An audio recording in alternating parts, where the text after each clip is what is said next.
Hey guys, Kyle here at New Norm Farm. I just want to take a moment to sit down here on the wood chips, as you can. Believe it or not, it's January 31st, and I'm in a t-shirt. This winter has been crazy, cold to warm to wet. It's been a little strange here and been challenging. Just wanted to go over last year. Was a hard year during the summer. We had a drought here all across the country, just not enough rain. The fields turned brown, and it really made it hard this year on hay. It's one thing we didn't prepare well enough for. We did think we had some hay saved for us, but when the drought hit, that hay got used by the guy that was saving it for us, which have no hard feelings. He's got cows to feed as well. Hard lesson learned, as the beginning farmer says. So we hope to this coming year do better plans on having hay stored up before winter comes, and so that way we won't have an issue getting it, and also won't have to pay the high extreme prices. So that's one goal we have for this year, and one frustration for last year. The other thing is that God blessed us so much this past year with the birth of our child Miriam, but that also had its made it a little bit difficult getting things done on the farm with a newborn. Cassie couldn't do as much as she wanted to do, and pulled us both off. Just made things interesting, and then sadly we lost my brother's wife, Emily. She passed away, which is so dear to us on the farm. Was always a source of joy, but her passings hit the family hard, and that was just a few months ago, and her being sick up to that point was just hard on all of us dealing with that, and took time away from the farm. So last year we had great blessings and sorrows, but God has blessed us and has brought us together and keeps us going. And so we're so thankful for last year, but at the same time we realized that we weren't able to give the farm all that we wanted to, and so we're hoping this year to turn that around and to really get down and get our hands dirty and get back up.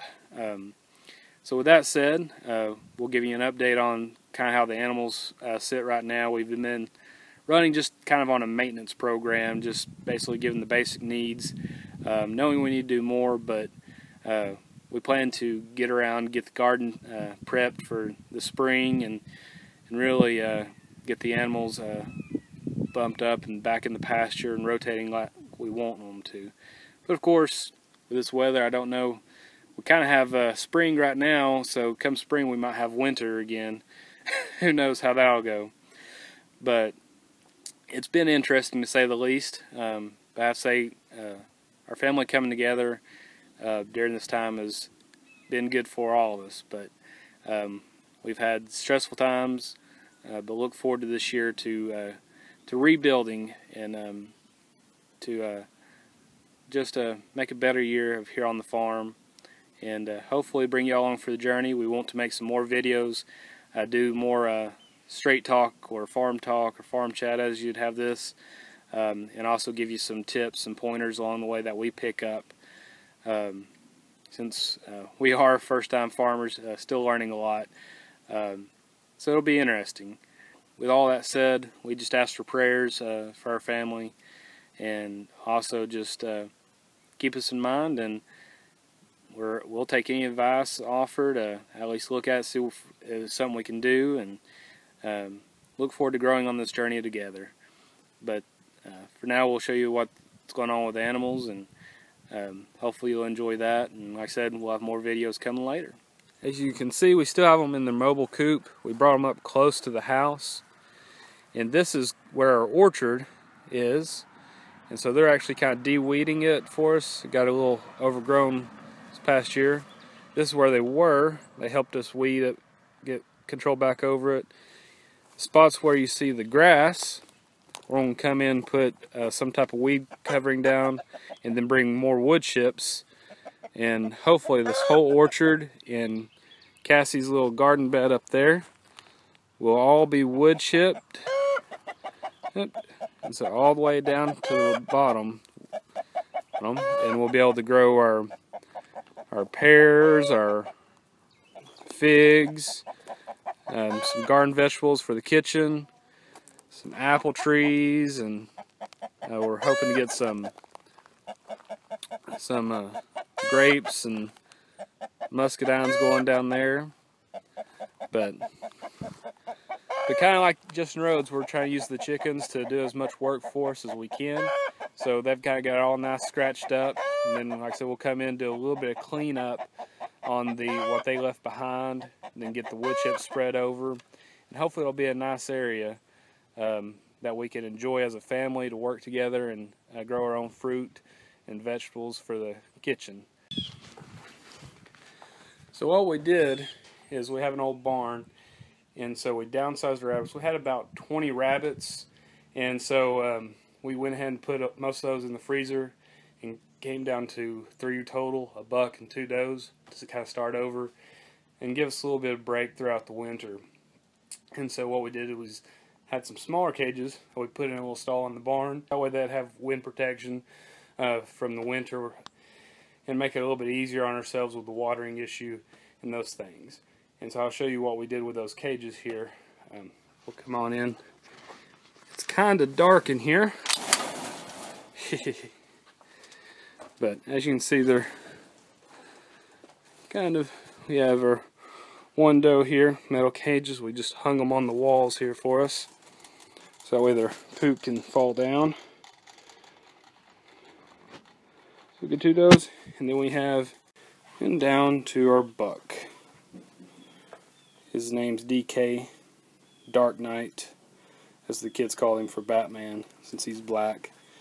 But he's a friendly guy, just chills out and relaxes. Of course, he's a little upset with us since we're not doing breeding this winter. But spring is quickly approaching and we'll start breeding again. But until then, they're in a barn stall, safe from the weather, that we've managed to clean out for them. So a little bit easier of winter for them, which didn't get as cold for as long like last year did. But it's still January, so we'll see how it goes. But for now, they're enjoying the inside. And then easier to collect the manure to use in the garden. So now let's go check out on the pigs. Here we're at the other side of the pigs. As you can tell, they love to go inside their covered area here in the lounge in the deep bedding, which they've got it worked down pretty good. We're going to add some more wood chips and hay. That's the remains of some of the hay we fed. Have to ration a little bit more this year because it's hard to get hands on hay, but they get fresh hay supplemented with their grain. Have the water barrel, all the clean water they can get. But this is, again, just temporary winter paddock till we can get back out to the paddock, which is starting to green up a little bit. But again, we're still waiting on that. We want to give it plenty of time to get back up, so that way they'll have fresh grass, fresh green grass, and keep it up instead of making just a big mud pit. So it's just temporary. I think this year and winter has been hard on kind of everybody with the drought.